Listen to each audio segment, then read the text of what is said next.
as our keynote speaker, Dr. Sue Grand. Her topic is going to be Racial History in America, Collective Shame and Absent Memory.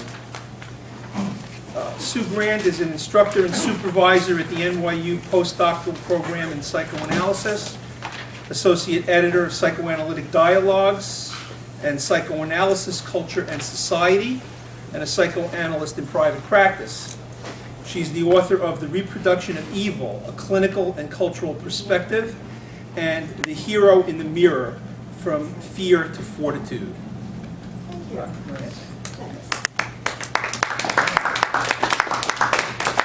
So I just, I'm sort of getting used to this. If I'm at this distance, can you hear me? Mm-hmm. Yeah. Okay. I just first of all want to thank everyone for inviting me. I love the perspective of psychohistory because I've been spending my whole thinking, learning life trying to connect the dots between psychology, psychoanalysis, and cultural violence. So it's the natural home for me. I have also, what I'm going to be presenting to you is linked to African American slavery. I had also hoped to be talking about Native American slavery in this country. I've been studying it, and if we have time during question and answer, maybe I'll sort of connect the dots a little bit. In every psychoanalysis, there is a prevailing motif and a transference dynamism in which that motif comes alive. In my first analysis, that theme was aborted grief. For me, this grief had collective meanings, which would be illuminated by a racialized transference, but like all analyses, this process would begin in my personal past. When I was 7, I lost my Russian Jewish grandmother, who cared for me, while my parents labored 7 days a week. Grandma died and I was lost to my parents' attention, small at her funeral, invisible to the adult mourners, all of them larger, more vocal, more clamoring than myself. I was without tears, without comfort, without her enveloping body. She was 5'1", and sometimes she weighed 250 pounds. She had pendulous arms and a vast bosom. To me, her body was bountiful. It had held me and nourished me, and now it was gone. My parents were first-generation Americans. Grandma had come through Ellis Island with her parents in flight from conscriptions and pogroms. Then there was World War I, the Great Depression, unemployment and starvation, and then World War II. My father witnessed atrocities in battle, and after the liberation, he was stationed at Dachau. Life was full of catastrophic reversals and moral imperatives. What we had was humor, our wits, and our labor. Children's lives were rough and tumble. They worked, and if they could get work, and when they weren't working, they ran in the streets. After Grandma was gone, I knew I would raise myself on city streets. Childhood had already passed on. Of course, there was still laughter. There were riotous family stories, but none were told about Grandma. Where Grandma had been, there were vague memories of Russia and the disappearance of others. There were absolute goodbyes and impossible distances. There were always holes in our mourning, and now, after my grandmother's death, there was another hole in our stories. If we were silent about her absence, that absence would be felt in Brooklyn. In life, Grandma was a presence. There was nothing inert about her heft. No, her bulk seemed to actually make her a sort of formidable force. In Brooklyn, she knew who ran things, they owed her favors, and she could make things happen. By day, she bustled about and kibitzed and cooked and cleaned. In the evening, she took off her apron and stepped out. She had always lived from hand to mouth, but on Saturday nights, her flesh poured out of her strapless gowns. She put on lipstick and powder, long white gloves, and costume jewelry. Glorious in her plenitude, the queen of Canarsie, she sallied forth to some political event. She schmoozed and deals were struck. For family and neighbors, there was rent reduction and free doctoring, and immigration officials seemed to melt away. Grandma had a kind of nurturing insistence. She wouldn't back down. She saw need, and she took care of it. With me, she was tender, but she was also fierce for me. What inspired her to take care of Brooklyn? Even in the absence of stories, I sensed that there were other bodies nesting inside her body.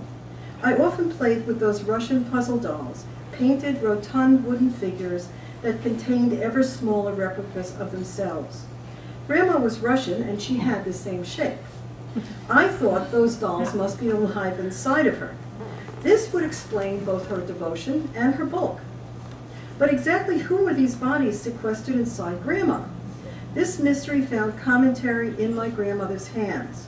Broad and calloused, they were full of competence, grace, and intention. They never stopped moving, and yet each hand had several mutilated fingers. They were just rough stumps ending at the knuckles. Gradually, I absorbed the discrepancy between her hands and my own. One day, I asked, "Grandma, what happened to your fingers?" I was working in a factory. They were severed in an accident. We were poor. We didn't have enough to eat. I was lucky to be working. I had to feed your father. She goes on kneading dough, and I am riveted by those fingers. I slip into the folds of time, assembly lines, harrowing sounds, and sharp, implacable machines. The Great Depression and my grandmother bleeding. No money for a hospital or a doctor.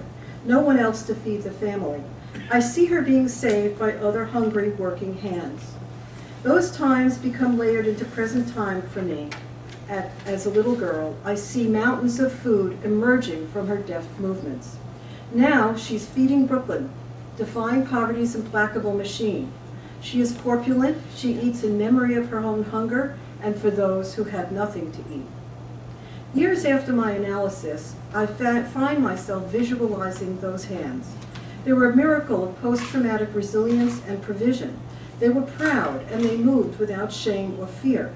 But all of this is a reawakened memory, a luxurious, unfolding vision, loosened by my psychoanalysis. When I came to see my analyst, I was depressed. I knew Grandma mattered, and I knew that she had died. What followed was a remarkable analytic excavation between an African-American analyst and a Russian Jewish patient.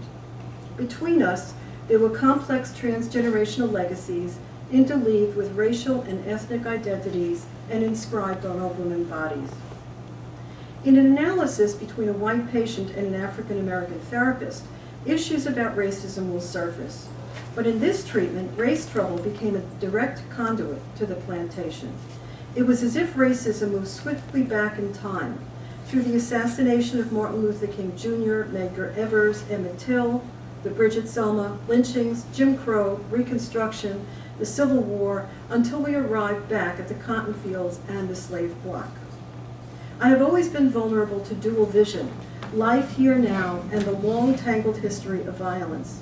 This is what I knew at the beginning of my analysis. In my first consultation, I met an analyst who appeared to be white.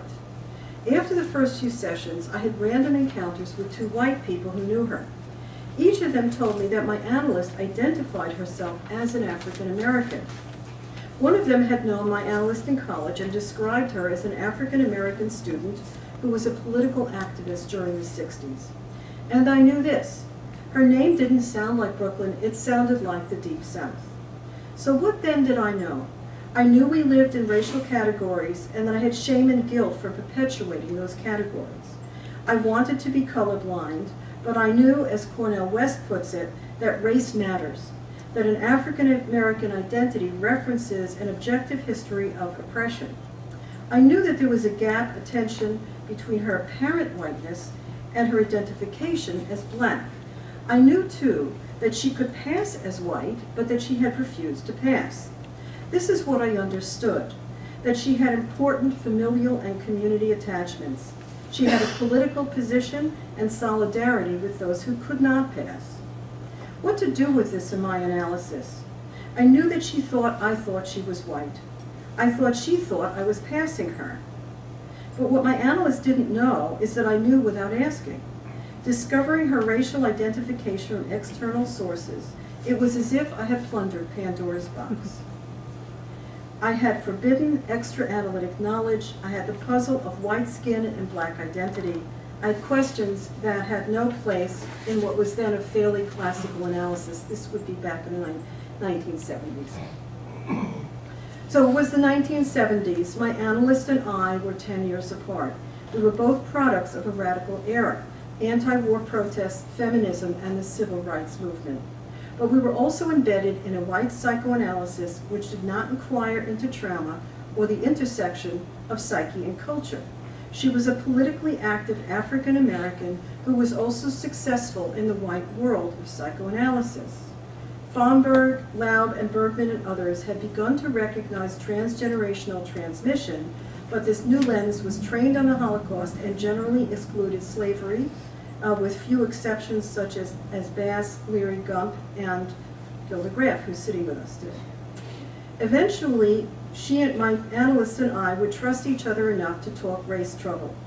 But in the transgenerational area of what Akbar calls plantation syndrome, or what Jay Leary calls post-traumatic slave syndrome, there were no words yet for the phantasms that would appear in my transference. My transference would be personal, plastic, healing, and imaginary, but it would also be defined by a real and terrible history. My racial conundrum referred to what Laub and Podell calls trauma's empty circle, a residuum of mass atrocity in which we are implicated in each other's traumas. I knew or sensed that my therapist's white skin was not due to generations of mutual and loving intercourse. In the United States, interracial love was as rare as it was forbidden and dangerous. For much of our history, it was illegal miscegenation. But the rape of black women by white men was ubiquitous. White skin, African American identity. This insinuated the predicament of slave women whose descendants would emerge with light skin. Lying on the couch, I glimpsed these slave women in the shadows. They cried out at the edge of my consciousness, and they are crying out still. Of all the things I shared with my analyst then, of this I never spoke. White skin, African American identity. I kept silent about it in a country that had kept its own brutal secrets for almost 500 years. Women and girls kidnapped into slavery, kidnapped in Africa and sold into slavery. The violence of white incursions was written and rewritten on their bodies and on the skin of succeeding generations. There are the euphemisms of rape that persist in histories of slavery, even those written in 2012. That is, that white masters, quote, fathered children with their female slaves. There were more enlightened white masters, like Thomas Jefferson, who had slave, quote, mistresses or wives. One could say that these terms capture the varieties of love and desire that could exist between slave and master. They may acknowledge the rare, courageous, genuine love relationships that did occur. There were complex erotic switchbacks in the relation of master and slave and relative degrees of agency available to some slave women. But as Hartman elaborates in her excellent critique of, quote, seduction during slavery, the terms fathering and mistress presume a woman's freedom to say yes when it is impossible to say no. As a slave, she cannot refuse her master. Even the most brilliant and compassionate histories of slavery use these euphemisms and fail to adequately narrate this sexual trespass. I am white, but I am a woman, I have a vagina, and I know what rape is. I know about power and submission. I know the permanent sense of wariness and predatory menace that women walk around with. I'm a free white woman. I can try to escape. I've always had some laws to protect me. Slave women were bred like cattle, assaulted by their masters, coerced into sex with threats and promises, with a husband or parents who could be brutalized or killed for trying to protect her. Then she was pregnant with another slave with lightening skin, a child scarred by this heritage and yet perversely privileged by that scar. In a universe of such racial madness, this incursion of whiteness into black vaginas yielded a transgenerational legacy of shame, rage, terror, and a tendency to blame the victim.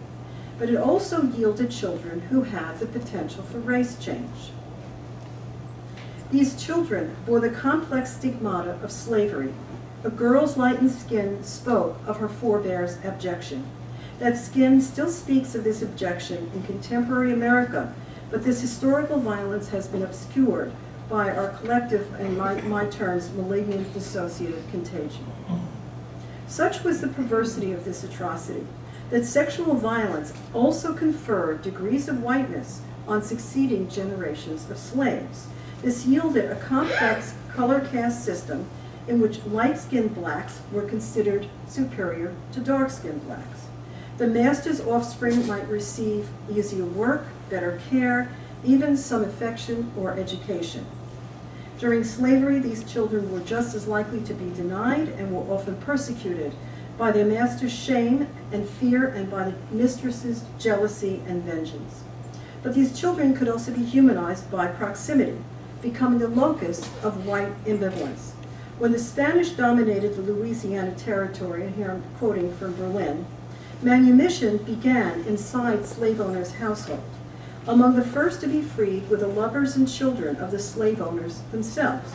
During the first decade of Spanish rule, numerous masters freed their slave wives and the children they bore for reasons of love and affection. Again, I underline these terms, wives and mistresses. What a strange legacy of oppression. Through sexual exploitation, a woman is degraded. Her child becomes the ambiguous sign of a new category between black and white, and perhaps the first beneficiary of freedom. Indeed, as Berlin notes, it was not mysterious that, quote, the free colored population grew physically lighter as the slave population, much of it just arrived from Africa, grew darker, unquote. Thus, for slave women, slave girls, to be mulatto was to become something between, you probably are aware of this, but a whole lot of terms were developed to connote varying degrees and percentages of whiteness and blackness. It was really crazy. Thus, for slave girls to be mulatto was to become something between the human and the subhuman. This child could become semi-human to her mother's rapist, by whom she is also owned and by whom she could be freed. But like all slave girls, she is also prey to the same master/father. Whether she succumbed to threatened promises or was the object of a more violent assault, a girl understood her fate. This fate continued to mingle familial links and DNA. The whiter these children became, the more they exposed the sexual predation of their white masters. This complicated the ideology of slave masters and threatened the racial categories that were being used to sustain white dominance. But if light-skinned blacks kept awakening such white ambivalence and moving towards emancipation, it would pose a serious economic loss, requiring the master class to keep purchasing new dark-skinned African slaves, getting expensive. So the one-drop rule was instituted to define blackness. New laws assured that these children, even if they had one drop of African in them, would follow the condition of the mother, not the father. By the way, this is the opposite of how it worked in England, which was if there was a, so to speak, one drop of whiteness, the child followed the condition of the father, right? So this arrangement guaranteed that rape would keep producing new slaves, free new slaves. No need to pay for them anymore, okay? Now the offspring of rape increased slave holdings and multiplied wealth. Even as the color line blurred, official racial categories often became more rigid and less permeable. Destabilized by racial ambiguities, the brutality of whites often escalated towards their slaves in general. Nonetheless, sexual predation kept threatening the power hierarchies that it was consolidating. Indeed, rape fertilized women's bodies with the racial ambiguities that could destabilize white dominance. These contradictions kept infecting succeeding generations. Race change became increasingly possible, even as racism was perpetuated and internalized, reenacting the color caste system imposed on them by sexual violence. And by the relative privileges that whiteness had conferred, blacks would also become divided against themselves. Lighter skin became a marker of possibility, worth, and hope. Dark skin potentiated shame, hopelessness, and self-hatred. That continues to this day. The erotics of terror, which is Hartman's phrase, continued to be bedrock to white privilege. Whites continued to be paranoid and persecutory about black men raping white women, which was clearly a reference to the fear of having their imaginary untainted virginal whiteness polluted, right, which they themselves were actually doing, while white men continued raping black women with impunity. Beginning with slavery, and here I quote Hartman, white culpability was displaced as black criminality. As young Bruhl notes, through generations, this perversity has been worked out on black bodies through sexual projections and sexual transgressions. The subterranean intercourse between races contradicted white mythologies of racial hierarchies and separation, because bedrock to slavery and to this concept of race was that there was no intermingling and interpenetration between the races, which was completely untrue. The result was a passing mechanism which allowed some people to pass, like perhaps my analyst. When I arrived on the couch, I was just beginning to know that the African and domestic slave trade lasted over 300 years. Millions lived and died in chains. African American slavery was one of the most sustained forms of mass violence perpetrated by humanity. And in every epoch of mass violence, women are violated, and these wounds are embodied on their descendants. But in the 1970s, this traumatic legacy had not yet registered in psychoanalysis. Slavery is still not adequately recognized in trauma studies, although we have an expanding literature on the influence of race in psychoanalysis and psychology. This very absence may be a transgenerational legacy, an inherited trace of the belief that slaves were incapable of deep feeling. As haunted as he was by slavery, Thomas Jefferson promoted this view. Quote, "Their griefs are transient. Those numberless afflictions are less felt and sooner forgotten with them. In general, their existence appears to participate more of sensation than reflection." Unquote. This conviction conveniently neutralized the master's guilt. For post-traumatic slave syndrome to gain recognition in the transgenerational turn in psychoanalysis, another voice must be heard. And here I'm quoting Henry Bibb from a narrative recorded in 1849.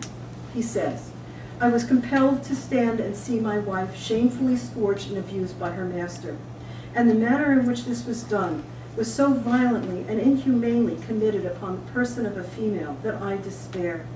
My happiness or pleasure was then all blasted, for it was sometimes a pleasure to be with my family even in slavery.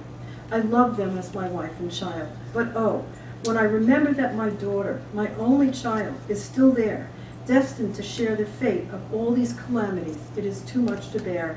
If ever there was any one act of my life as a slave that I have to lament over, it is that of being a father and a husband to slaves." Unquote. In the 1970s, I had not heard this voice, but somehow its claims had penetrated my existence. I felt guilt about my whiteness, and I wanted to make reparation. In the wake of the civil rights movement, I wanted to be colorblind, so I tried to have a colorless analysis in a psychic world divorced from politics and culture. But in the United States, colorblindness is a wishful phantasm, a phantasm that can actually negate the other's historical subjectivity.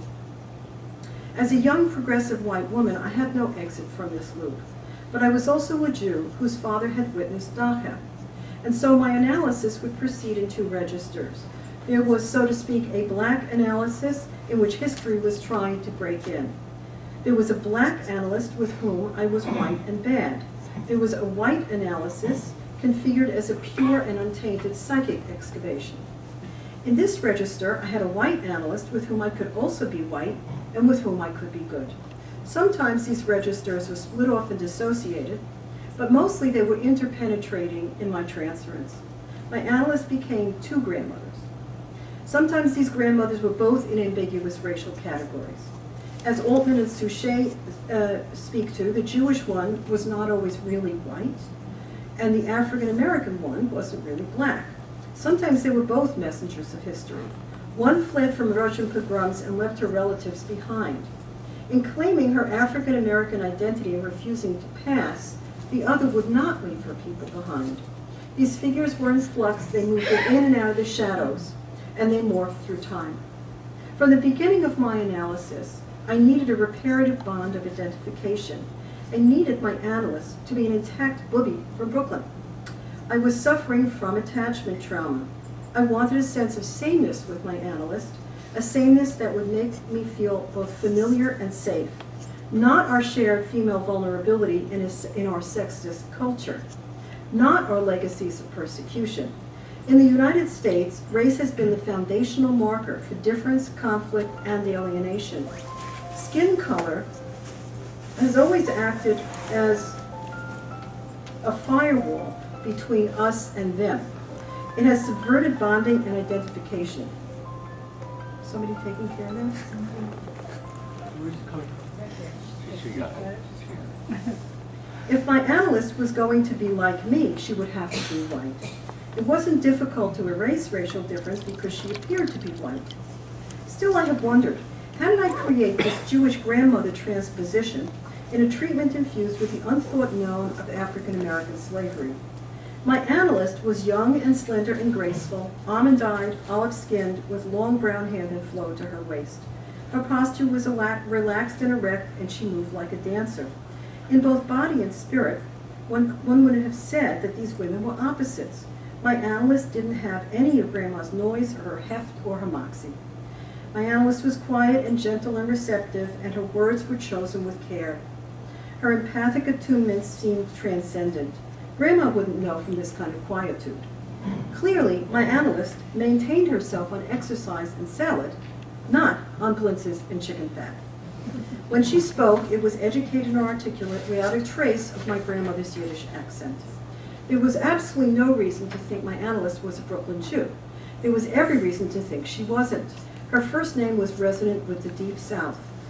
And yet, my 7-year-old self somehow recognized my booby immediately. I sobbed unexpectedly the first time my analyst went away.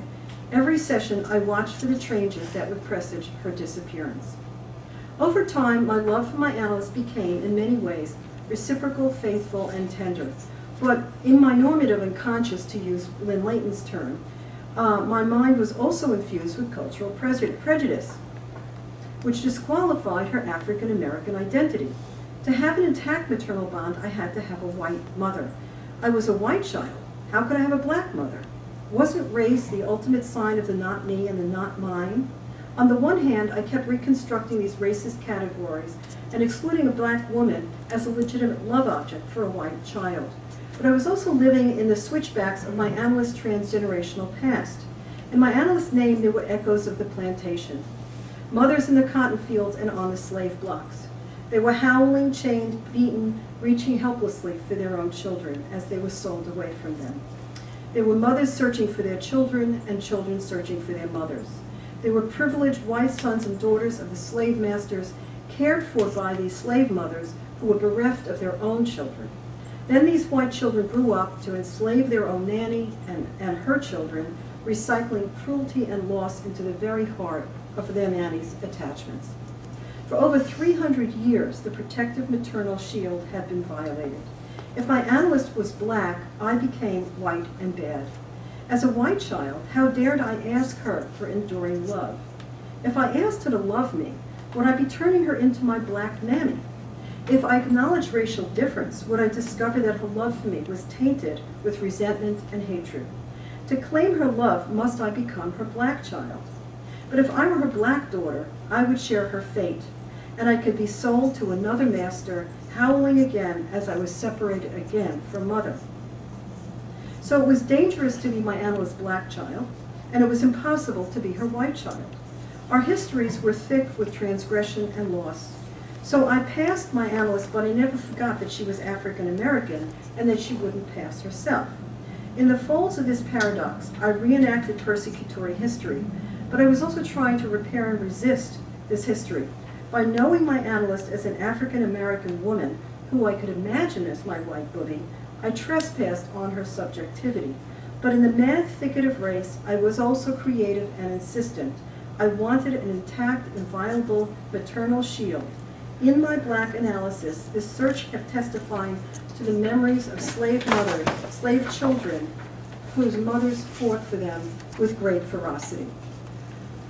As a witness to this ferocity of slave mothers, John Randolph of Roanoke, a slaveholder himself who had known Patrick Henry, Henry Clay, and all the great orators of the day, and who ranked at the top, was asked what he thought, who he thought had pride of place as the greatest orator he ever heard.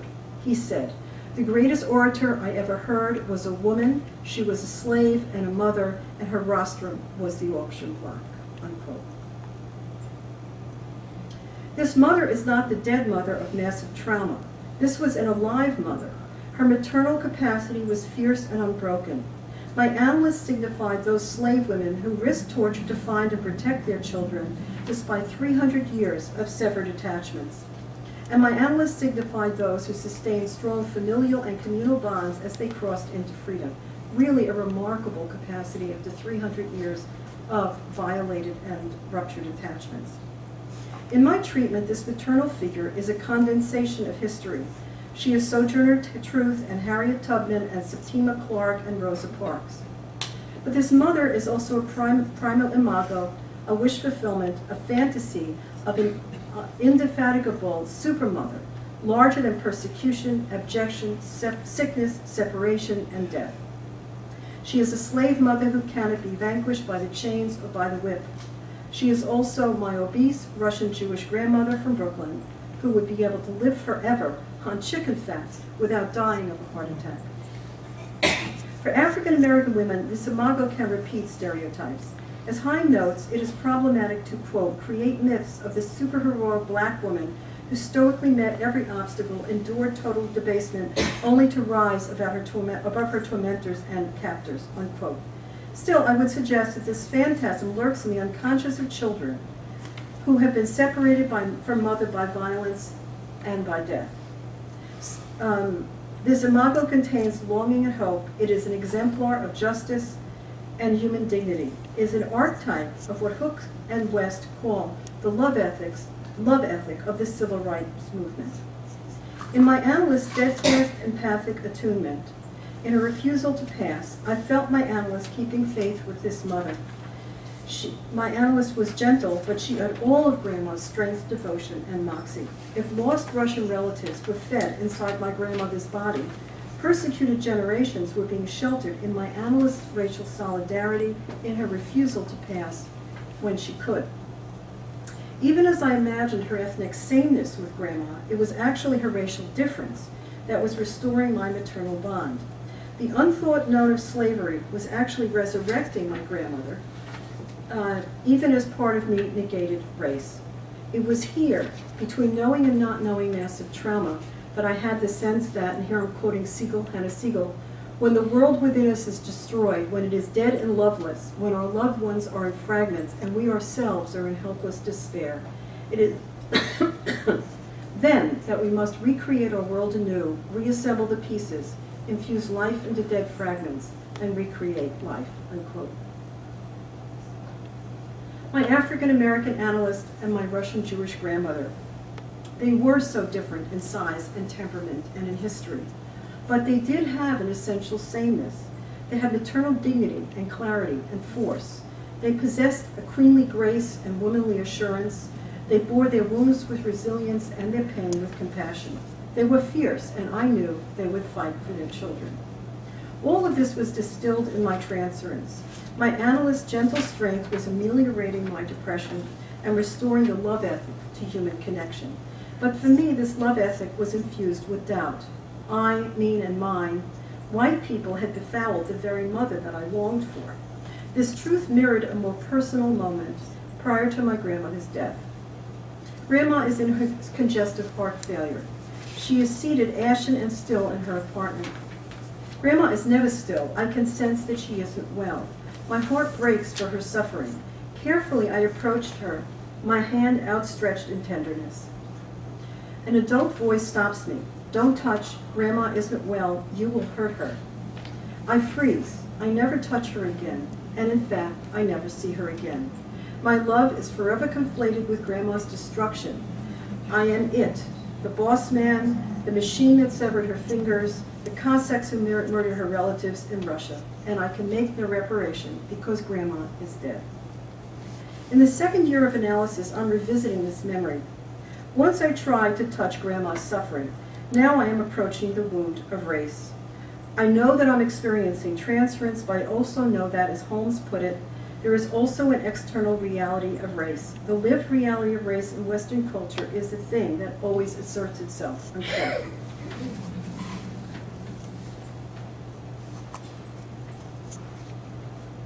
So I want to approach the question of race, and I wonder if this will be possible in my analysis.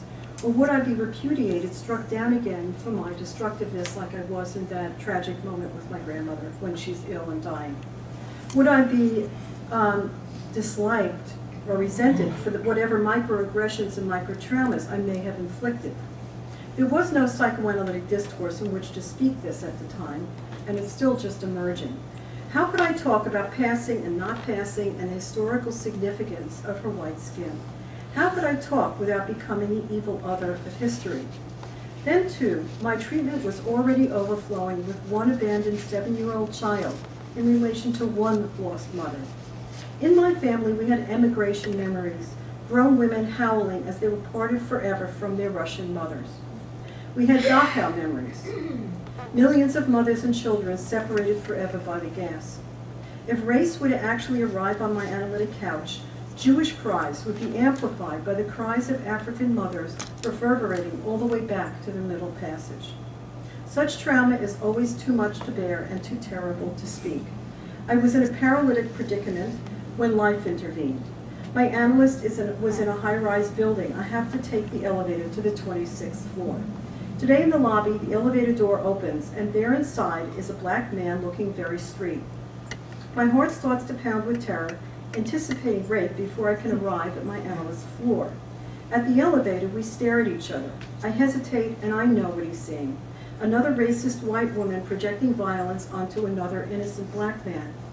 To reverse discrimination, I must override my panic, get in the elevator, and feel what feels viscerally like a certain assault. If I don't get in, what am I? He is my analyst's people. I mumble an excuse, and as I turn away, I see the bitterness in his eyes. I want to cry out that I am sorry, but I just can't. I want to tell him I was a girl, an adolescent, a young woman on city streets. I grew up hard and fast in some rough neighborhoods. I didn't feel privileged. By 17, I was living alone. I worked in a factory, and I took college courses at night. I returned home through violent landscapes. Men of every color have exposed themselves, chased me, threatened me, stolen my purse, called out obscenities, grabbed my breasts, put their hand up my skirt on crowded subways. Once a man came to the door of my apartment claiming to be a repairman. I knew I hadn't called a repairman, and I wouldn't let him in. He went away and raped a more trusting woman on the next floor. I found this out the next morning. I am wary from all these experiences, and I have eyes on the back of my head. I don't trust strange men in enclosed spaces.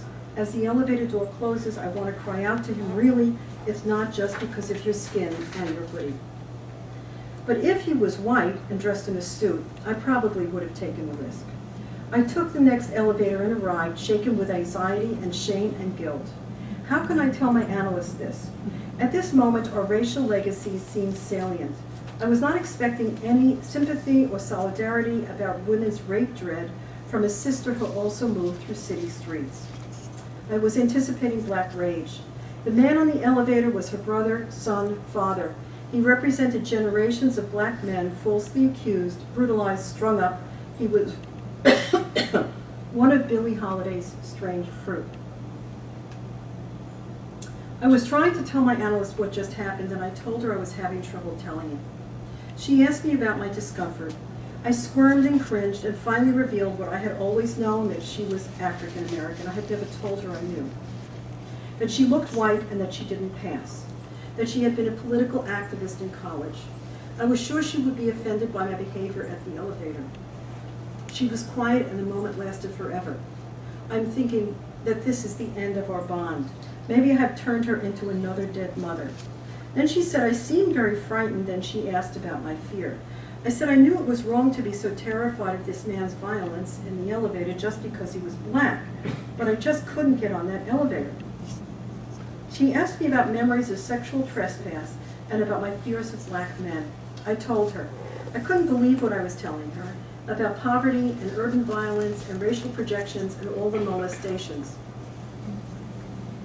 But in that moment in the analysis, a miracle was also occurring. I was making a racist confession, and I still felt her with me. Perhaps she wasn't gone. I was weeping, and I said as much as I could say at that time. I never spoke about the slave women crouching in the shadows of her office. I never spoke about black vaginas held hostage to their white masters. I didn't link slave children's lightening skin to my analyst's ability to pass centuries later. And I didn't talk about white children on plantations, mothered by slave mammies. I didn't talk about miscegenation, the criminalization of interracial love, and the ubiquitous sexual predation by generations of white power. I could only talk about the racism we had word for at the time. It took everything I had to confess that I didn't really think I could have a black mother. I didn't think that a black mother could want me as a white child. I confessed that I was looped into these racial categories and contradictions when I knew I should be colorblind. It seems to me now that this conversation could have unfolded over years. Inside me, this story has continued to unfold ever since. It has informed my reading, my writing, and my political consciousness. In the analysis, we could have deepened our awareness of our transgenerational ghosts, her legacy from slavery, my Russian ancestors, and the memories of Dachau. We could have talked about the condition of women that prevails during mass violence. We could have shared what it was like to be a girl on city streets, the menace and appropriation of our bodies. But I only gave us a few very painful sessions. Nevertheless, I did find my courage. To love, one must be willing to know the other. I reached into my own love ethic, which I had had long ago as a child, when I asked, "Grandma, what happened to your fingers?" I dared to ask my analyst about her racial experience and her racial heritage. What was it like to be taken for white among whites when they expressed racist attitudes towards blacks? What was it like to be taken as a white among blacks who could not pass as white? Had I hurt her by treating her like she was white? In those days, we didn't ask personal questions in analysis. Fortunately, this has changed. And we didn't expect our analysts to answer. But the African-American activist broke through her more classical constraints. Her response was sensitive and reflective and cautious. She didn't reveal much, but for those times she said a lot. I was frightened to hear the truth and awed by her trust. I kept bursting into tears. She was tender as always towards my fear of loss. She said, "You are afraid you can't belong to me, and you are afraid I see you as bad." My sobbing got deeper, and then I asked about her anger at white people like me. Finally, I said, "How could she love me?" She said that her life had allowed her to love lots of different kinds of people. I could hear the experience, the sadness, and the compassion in her voice.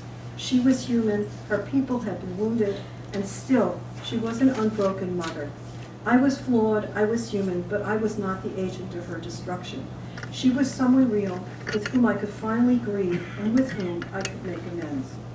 In this moment, I rediscovered the truth that I had witnessed in my grandmother's hands, that abjection's memory is inscribed on women's bodies, that massive trauma forecloses mourning and keeps breaking up our bonds, that resilience can transform traumatic history into compassion, that history's wound is not really eradicated by time, but that the maternal capacity does survive the lost generations, even though the original love object may have been lost.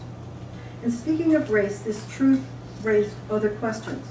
Can healing one interracial bond, like we are doing in my analysis, help to heal 500 years of history?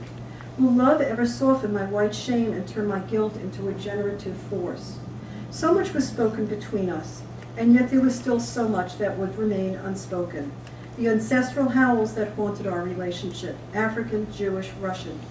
The recurrent breaks in the imago of mother. The recurrent breaches of attachment, which had spanned 300 years. For that era we had courage, but together we returned to our intrapsychic psychoanalysis and moved away from the ghosts of history and culture. But like all ghosts, ours continued to speak through us. One day, my analyst announced that she was relocating to another state with her family. After everything she knew and had been through with me and tried to repair about Grandma, I found myself betrayed. Like Grandma, she had seemed to love me and care for me, and like Grandma, she was leaving me again forever. She was taking her real children and leaving me behind. I had 6 months to grieve, and for 6 months I raged and wept and howled, while she kept her empathic center and weathered the storm.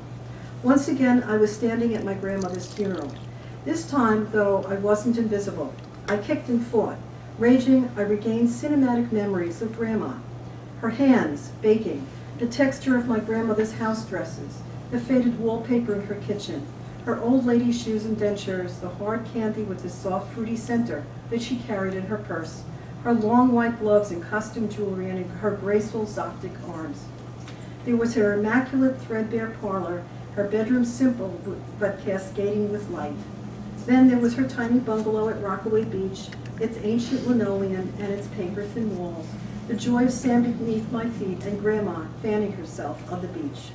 I could hear the Yiddish inflections in her speech, and I could taste her food in my mouth. None of these memories were accessible when I came to analysis. In the cinema of these memories, I then retrieved another ghost, Elzora, Grandma's black maid sister's soulmate. They were standing at the kitchen sink in Grandma's apartment, moving in their fluid rhythms, cleaning dishes, one washing, the other drying. They were bustling, rotund replicas of each other. Their heads tilted towards each other in their women's secrets. They crowed in their private laughter. They seemed like twins, bossy and nurturing, quarrelsome, formidable, generous, and kind. What was Grandma doing with a black maid? She was working class. She lived from hand to mouth. She cooked and cleaned her own apartment. She certainly didn't have servants. If Grandma was the boss, you wouldn't know it. If Elzora got a paycheck, I don't know where it would come from. Knowing Grandma, their financial arrangement was the way she lived her whole life. It was a matter of urgency and interdependence in which one of them had which urgent bill to pay when. Their intimacy was a peculiar artifact of racism and poverty, and love and the strange solidarity of their widowhood and persecution. I last saw Elzora at the funeral weeping in a sea of white faces. Then Grandma's white sisters took up their official mourning posts, and Elzora vanished. I was twice abandoned. No one could really tell me where they'd gone. Now, finally, in this final moment of grieving, Elzora reappears, Grandma's truest sister, my black grandmother, whose vanishing is renewed in my analyst's departure. I am finding and losing both of my grandmothers. Their racial markers are becoming blurred, and their racial markers are being illuminated by our collective historical truth. Before age 7, I think I really was colorblind. But Elzora was a black maid, she couldn't be Grandma's real sister, and she didn't belong to our family. She resides in the deepest core of my silence, her existence occluded by what Cheng calls legislative grief and what Patterson called social death. 6 months later, after my analyst announced that she was leaving her practice, I said goodbye to my analyst. I wailed to the very end. My termination echoes with the grief of generations and with the sorrows songs of slavery. Are we all fated to relive the dislocations and disconnections of the past? Will we ever repair our legacies of violence and create a sacred register for children and their mothers? In the end, my analyst answered my despair again with hope. We would find ways to stay attached, and indeed we have. Our attachment has morphed and deepened over 30 years. My analysis has held, and my depression lifted. My grandmother speaks to me now every day. Now her body is nested inside mine. Over the years, I have heard my analyst stories about her own formidable African-American grandmother. My analyst has continued to live by the love ethic of Martin Luther King. With her, I have learned that, in James Baldwin's words, love takes off the masks that we fear we cannot live without and know we cannot live within, unquote. My analyst has never forgotten me, and she never let go of my hand.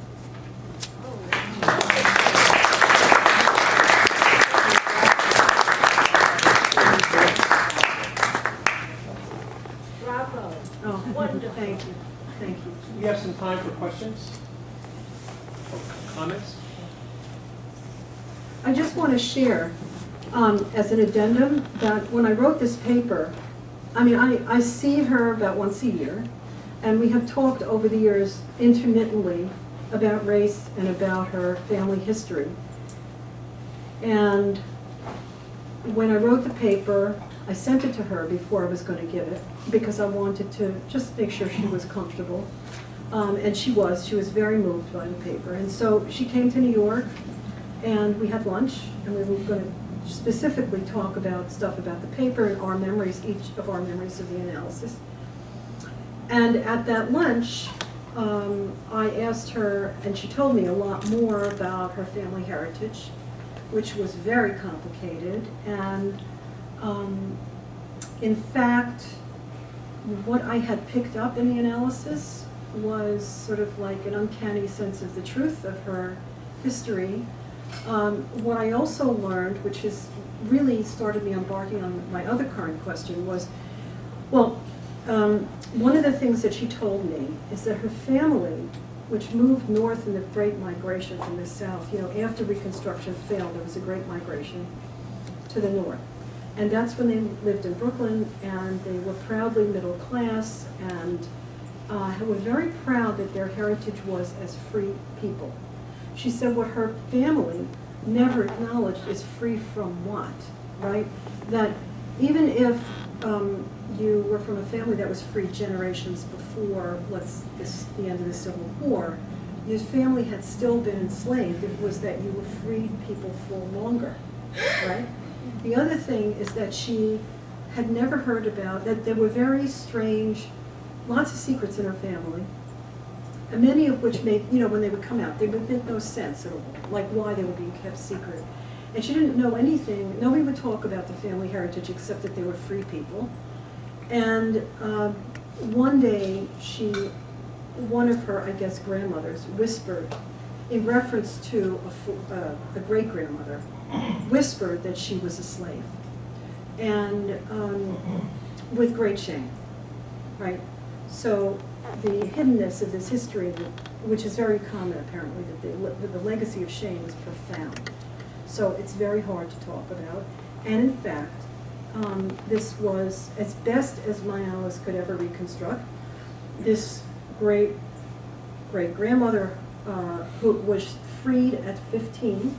She was raped by her white master, and that this was partially accounted exactly for what I was seeing and feeling. And also, apparently, she had a line of her family that was Cherokee, and that's when I found out that Indians were also enslaved, which is a part of American history that we really, really don't know. It's completely buried, strangely enough. So we think of sort of twin genocides in this country, right? There's African-American slavery, and then the genocide of the Native Americans has to do with the extermination and eviction from their land.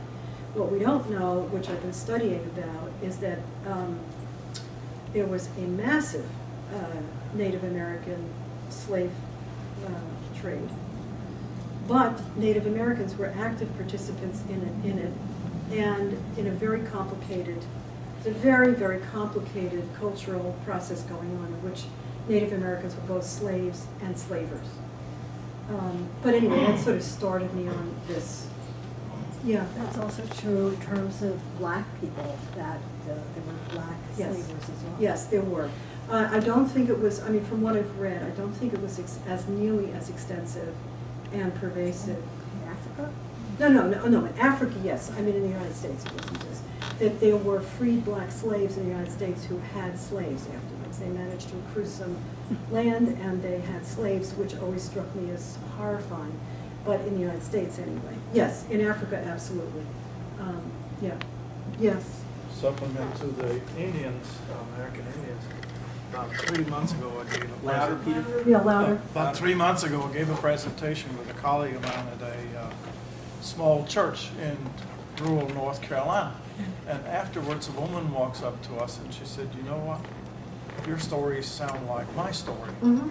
And my colleague asked her, he said, "What are you talking about?" She said, "Oh, my grandmother was a slave, older woman." I said, "What kind? What else?" She was white, quote unquote. She said, "Oh yeah, we were Indian slaves." So that. So grandmother, and how long ago was this? So that means that It not was that long ago that your very grandmother late, was a slave, yes. right? Yeah. Yeah, the Indian slavery, you know, African-American slavery did continue after the Civil War pockets, right? It wasn't just wiped out, and of course it morphed into new forms, but the enslavement of Indians in some places continued for quite a long time.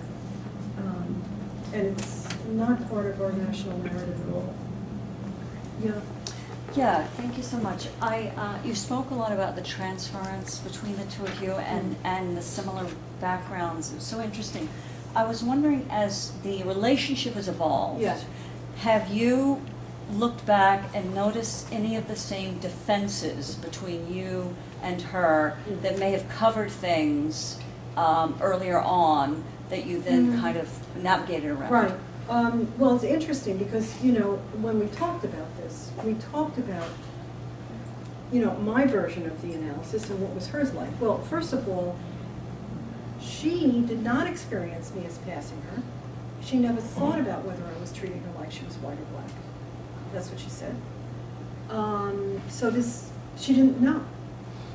So, in fact, well, I'm worried all the time that I'm doing trespassing against her.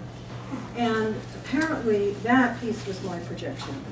I think that the inability for us to talk more openly, right, about race, about racial history, about all these, has very much to do probably with, first of all, culturally, analysis didn't touch that stuff at all, okay? So nobody was thinking about that then. But the other thing is that she lived in a family. What is it? Oh, so the analyst never thought about politics and cultural history then. But the other thing was that obviously she came from a family of silence and secrets about this stuff. So the idea that these questions would come up or that she would pursue them would seem probably taboo. And I grew up in a family where, like for example, that I never could mention my grandmother again. It just seemed such a painful thing to say. It was like we couldn't talk about DACA. There were all sorts of things you couldn't talk about. So, you know, in that sense, probably there was a parallel between her transgenerational silencing and mine. Was there somebody back there who, I saw another hand? Yes, yes. Yeah, okay. As an art historian, Yeah. it never ceases to amaze me how Europeans in the last 500 years Yeah. could distort the story, the biblical story of the judgment of Noah. Mm-hmm. And the first time I ever went into the Vatican, well, the Sistine Chapel, I was told that story. After I looked up there, one of the great Michelangelo pieces is the story of Noah and his sons. And I was told, well, take a look at that, because that's the reason why the black African slaves were justified as slaves, because the Protestant Reformation made everybody read the stories of the Bible, and they didn't need interpretations from the popes about the story of Ham. And Ham is supposedly the father of black African slaves. And that painting up there was painted in the beginning of the 16th century. And then, of course, with the blessings of the popes throughout the 16th century, and of course the Portuguese and the Spanish, and all of the other good Catholic and Protestant Christian countries, they justified slavery because the Bible said so. Right. So let me just say, let me just say that, you know, for Christianity was used throughout African American slavery to indoctrinate and convince slaves that it was the holy thing to be obedient to your master, right? And so, but they made a big mistake because they took slaves to church and they started to hear about the Exodus. And so what they did was slaves, as we know, rewrote Christianity for themselves as a liberation theology in secret. They knew what they understood perfectly well what they were hearing, but they seized upon a piece of it to rebel against it. But that's been going on forever, and of course religion's been used forever to justify all kinds of atrocities. So I guess we have like another minute. Is anybody? Yes. With a a lot of white patients I have who don't, say, have this intergenerational trauma in the Right. same sense of like slavery or the Holocaust. I mean, there's still this powerful sense that I get that, you know, it's like the child is young, it can see that its mother isn't happy in this marriage, in this relationship, mother's unhappy for some reason, Right. and she sacrificed her happiness and maybe going out into the world on her own Right. to stay in the family with the child. Right. And so I was wondering, how much do you think that, you know, this is shared amongst everybody, you know, in the sense of Freud's civilization is discontents that, you know, a lot of marriages, a lot of people have to make sacrifices in their life and they stay together because they have their shared neuroses, right? Like, I'm comfortable with you, we can both like hide in the house together, and I'm anxious to go outside the house and you're respectful of that. Like, a lot of marriages, a lot of coupledoms Yeah. are based upon this. Yes. And so it seems like in some ways that almost every child who has this kind of sensitivity or this kind of altruism to like care and devote themselves to the parent Oh, can I see. experience that. I see. And then maybe secondarily, right, right. you have this child who's looking for like, what's the reason? And then the family Right. secrets might come up. Right. So I think what you're addressing is with how much, particularly with our patients, how frequently we see The dead sensitive mother, children all this stuff. who are relinquishing themselves in order to take care of their parent who is wounded inside. Mhm. Yeah, and that often connects to transgenerational history. It just occurred to me that sort of as it, you know, we have inherited blacks and Jews like Heschel King and Yeah. Cornel West wrote a book with Michael Right. Lerner, and I felt like sort of as a Jew, like I wasn't, you know, my ancestors didn't Right. own slaves, but so you identify sort of more as Well, but a I think that, and I know we have to stop, I just want to say that we all have multiple identity markers, we don't have one, okay? So we may feel, for example, Jewish, and I certainly can feel my ancestors didn't own slaves. We weren't even here, we were busy being persecuted someplace else, right?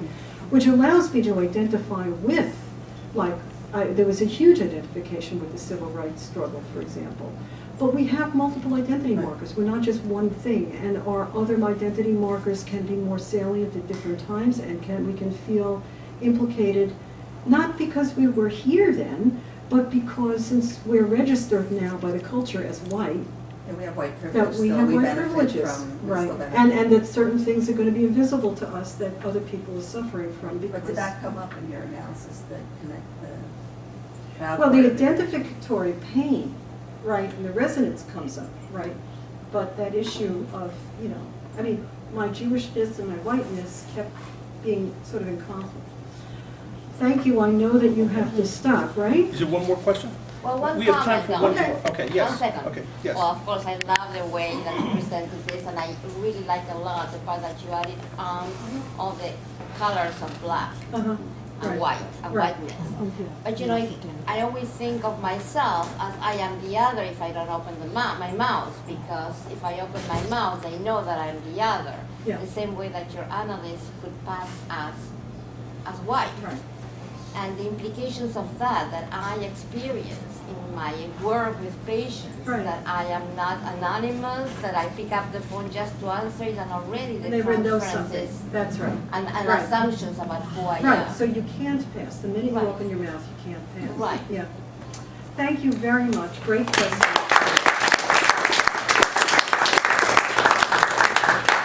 Ladies and